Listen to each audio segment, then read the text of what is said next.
สบายดีลูกค้ามื้อนี้มาเจอกันรอบแรงแล้วมื้อนี้ต้องจะมาจัดโปสุดสิ้นล่วงผ้าบางเนาะงามๆแบบนี้เด้อลูกค้างามๆแบบนี้ทุกสุดแม่นราคา1 ล้านกีบเด้อลูกค้า1 ล้านกีบจะมีสิ้นเนาะแล้วก็ผ้าเบียงลูกค้าสิ้นผ้าเบียงแล้วก็จะมีแคบเนาะลูกค้าเนาะผ้าเบียงก็จะงามๆแบบนี้เด้อลูกค้าเป็นสไตล์โบราณเนาะตัวนี้จะเป็นซี่แบบบัวบ้านเด้อลูกค้าซี่บัวบ้านแบบงามๆแบบนี้นะลูกค้าเนาะคันถ้าลูกค้ามักแมนลูกค้าแคปรูปแล้วก็อินบ็อกซ์ให้แม่ค้าเลยเด้อตัวนี้ซี่จริงจะเป็นซี่แบบนี้เลยเด้อลูกค้าบัวบ้านเนาะเขาจะใส่ไม่ขำแล้วก็ไม่ข้าวปนกันเนาะงามๆแบบนี้เลยลูกค้าแคปเลยเนาะแคปรูปแล้วก็อินบ็อกซ์ให้แม่ค้าเด้อแคปก่อนในก่อนแม่ค้าอยู่ล่วงพาบางเด้อถ้าว่าลูกค้ามักเนาะเป็นอินบ็อกซ์ให้แม่ค้าเด้อตัวนี้สีดำเด้อลูกค้าตัวนี้มันเขาจะสัตว์ไม่ขำหมดพื้นนะลูกค้าทุกสุดแมนคือกันเด้อลูกค้าทุกสุดงามๆแมนในคาจะเสียว1 ล้านกีบเนาะถ้าว่าลูกค้าทันได้จีวาโบทันได้โปรโมชั่นเนาะสำหรับเข้าพรรษานี้ทุกสุด1 ล้านกีบมันแคปฮูบและอินบอก5แม่ค้าเด้อมันจะมีสุดผ้าเบียงแล้วก็มีแคปขอแค่นะ yes baby you want help mama okay sit hereตัววังกีจะเป็นสีดำเนาะลูกค้าวังกีจะเป็นสีดำเนาะนี่สิฮัมมามาแคร์รีส่วนแล้วตัวนี้จะเป็นแบบว่าสีดำคือกันเด้อแต่ว่าตีนมันจะจกซี่เนาะลูกค้าตีนจกซี่เนาะลูกค้าลิซี่เข้ามาที่พิจุมาตีนจกซี่อะนะทุกอันจะมีลิซี่เก็ตเดาอ่ะตัวนี้จะเป็นแคบเนาะตัวนี้เนาะจะมีสิ้นแคบแล้วก็ผ้าเบียงเด้อลูกค้าเด้อตัวนี้จะเป็นผ้าเบียงเนาะผ้าเบียงงามๆแบบนี้ผ้าเบียงกับตีนสิ้นจะเข้ากันเลยเด้อลูกค้าเด้อแล้วตัวนี้จะเป็นแคบเนาะตัวนี้จะเป็นแคบเนาะวันนี้จะเป็นมันยูมายาหน่อยหนึ่งเนาะโอเคเอาไปชุดใหม่เลยไปชุดใหม่เลยตัวนี้จะเป็นสีเขียวลูกค้าสีเขียวเด้อสีเขียวงามๆเนาะสีเขียวงามๆเนาะคือกันเนาะ1 ล้านกีบแคปฮูบเลยเนาะตัวนี้จะเป็นแคบเนาะจะเป็นแคบด้วยสิพุทธอัพผ้าเบียงลูกผ้าเบียงเนื้อลูกค้าตัวนี้จะมีท้ายผ้าเบียงจะมีลายคือกับติ่นสิ้นเลยเนาะท้ายผ้าเบียงจะคือกันกับลายติ่นสิ้นเลยเนาะแคปฮูบแล้วก็อินบ็อกซ์ให้แม่ค้าเด้อแคปฮูบเนาะโอเคต่อมาจะเป็นซี่ตัวนี้จะเป็นซี่กลมเด้อลูกค้าตัวนี้จะเป็นซี่กลมนะลูกค้าเนาะซี่กลมนะตัวนี้จะเป็นซี่กลมลูกค้าแคปฮูบแล้วก็อินบ็อกซ์ให้แม่ค้าเนาะแคปฮูบเลยเนาะแคปแล้วอินบ็อกซ์มาเลยเด้อ1 ล้านกีบจะมีเนาะจะมีผ้าเบียงแล้วก็จะมีสิ้นแล้วก็จะมีแค่เป็นสุดเลยเด้อลูกค้าเด้อแคปฮูบแล้วอินบ็อกซ์มาเลยเนาะโดยลูกโดยต่อมาจะเป็นแบบสุดมัดมีเด้อลูกค้าสุดมัดมีตัวนี้จะเป็นซี่มังคุดเนาะลูกค้าเนาะ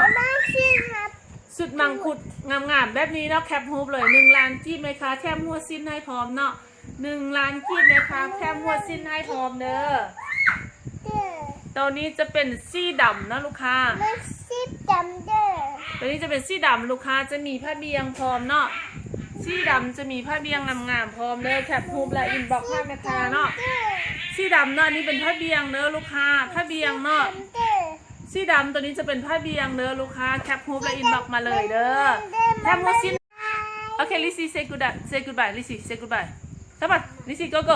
goodbye ตัวนี้จะเป็นซี่กลมเด้อลูกค้าเด้อซี่กลมเนาะซี่กลม is dark blue ตัวนี้เนาะงามๆแบบนี้เนาะสุดมี1 ล้านกีบแถมหัวสิ้นให้เลยเด้อลูกค้าแคปฮูบเลยเนาะเขาจะแถมหัวสิ้นให้เลยเด้อลูกค้าแคปฮูบเลยLizzie, come on, go and have a look at your daddy. What he doing? Yeah, go and have a look at daddy. Come on. Bye. ขอบใจลูกเลยขอบใจบายเนาะตัวนี้จะสีเขียวลูกค้าตัวนี้สีเขียวเนาะจะมีผ้าเบียงงามๆพร้อมเนาะผ้าเบียงงามๆนั่นตัวนี้เด้อแล้วก็จะมีแคบเนาะตัวนี้พิเศษราคา8 give Lizzie put the strap up the shot this is the shot they call the shot ตัวนี้จะเป็นเนสตัวนี้เป็นผ้าเบียงงามๆแล้วแคปฮูบินบอกให้แม่ค้าเนาะ ตัวนี้จะเป็นสุดงามๆแบบนี้จะมาคู่กับผ้าเบียงตัวนี้เด้อลูกค้าคู่กับผ้าเบียงตัวนี้เนาะตัวนี้เป็นราคา8 เซนต์กีบเนาะลูกค้า8 เซนต์กีบเท่านั้นเด้อลูกค้าแคปรูปและอินบ็อกซ์ให้แม่ค้าเลยเนาะแคปรูปและอินบ็อกซ์มาเลยเด้อตัวนี้เนาะมีแต่สุดเดียวเลยเด้อสุด8 เซนต์อย่างเลือดแต่ซ่องสุดสุดท้ายแล้วเนาะลูกค้าเนาะต่อมาแม่ค้าจะมาโซสุดออกใหม่เนาะสุดสาวหวังตัวนี้เนาะสุดสาวหวังมาใหม่ตัวนี้งามๆตัวนี้จะเป็นแบบว่าซี่ เปล่าเปล่า ตัวนี้จะเป็นผ้าเบียงเนาะงามๆแบบนี้จะเป็นซี่โอนตินเลยลูกค้างามๆแบบมีซี่โอนตินเนาะลูกค้ามักแคปฮูปอินบ็อกมาเลยเนาะตัวนี้ช่วงนี้ราคาพิเศษเนาะราคาพิเศษเด้อ1,400,000กีบเนาะราคาโปรลูกค้าเมื่อเดือน8นี้แล้วแม่นราคานี่จะบ่ได้แล้วเด้อเพราะว่านี่เป็นโปรโมชั่นเนาะสำหรับเดือนนี้เท่านั้นเนาะ1,400,000ซี่มังคุดงามๆเด้อลูกค้าตัวนี้เนาะ1,400,000กีบเนาะรอบสุดท้ายแล้วเด้อลูกค้า1,400,000กีบรอบสุดท้ายเนาะเพราะว่าเมื่อเดือนนี้แล้วมันจะบ่ได้โปรตุโปรโมชั่นสำหรับหน้าฝนนี้เด้อจะมากับแคบเนาะ1,400,000กีบจะมีแคบมีผ้าเบียงแล้วก็มีสิ้นแถมหัวสิ้นให้พร้อมนะลูกค้าเนาะถ้าลูกค้าสั่งมื้อนี้มันแถมหัวสิ้นให้พร้อมเด้อรอบสุดท้ายแล้วเด้อลูกค้าเด้อรอบสุดท้ายแล้วเด้อตัวนี้ก็จะเป็นมังคุดเนาะแต่ว่าพื้นเพิ่นจะเกียงเนาะตัวนี้พื้นเกียงเนาะลูกค้าเนาะพื้นเกียงเลยลูกค้าแคปฮูปและอินบ็อกซ์ให้แม่ค้าเลยแคปก่อนแล้วก็ได้ก่อนเนาะบ่มีล่ายเลยเด้อราคาแม่นจะสำหรับสุดที่แม่ค้าเอามาโซเท่านั้นเด้อลูกค้าถ้าว่าเป็นสุดอื่นที่ว่าแม่ค้าบ่ได้โซแม่นราคานี้จะบ่ได้เนาะตัวนี้จะเป็นสีฟ้าลูกค้าสีฟ้าทะเลงามๆเด้อลูกค้าสีฟ้าทะเลงามๆเนาะลูกค้าเนาะแคปฮูปเลยเด้อลูกค้าแคปฮูปเลยเนาะตัวนี้มีแต่ซี่เดียวเท่านั้นเด้อตัวนี้งามๆนี่มีซี่เดียวเท่านั้นเนาะแคปฮูปแล้วก็อินบ็อกซ์ให้แม่ค้าเลยเนาะแคปก่อนและใดก่อนนะลูกค้าแม่ค้าจะส่งให้ลูกค้าทั่วประเทศเนาะตัวนี้เนาะส่งให้ทั่วประเทศเด้อภายในประเทศแมนเริ่มต้น20,000กีบเนาะค่าส่งเนาะแม่ค้าอยู่ล่วงพระบางถ้าว่าลูกค้า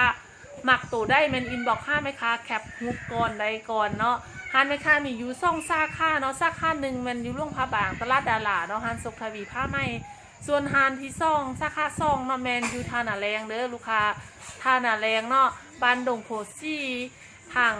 เส้นทางรถไฟเด้อลูกค้าคันอยากไปเบิ่งสินค้าตัวจริงมันเข้าไปเบิ่งใดเนาะขอบใจที่ว่าติดตามสมและกูดนู่นแม่ค้าตลอดเด้อบ๊ายบาย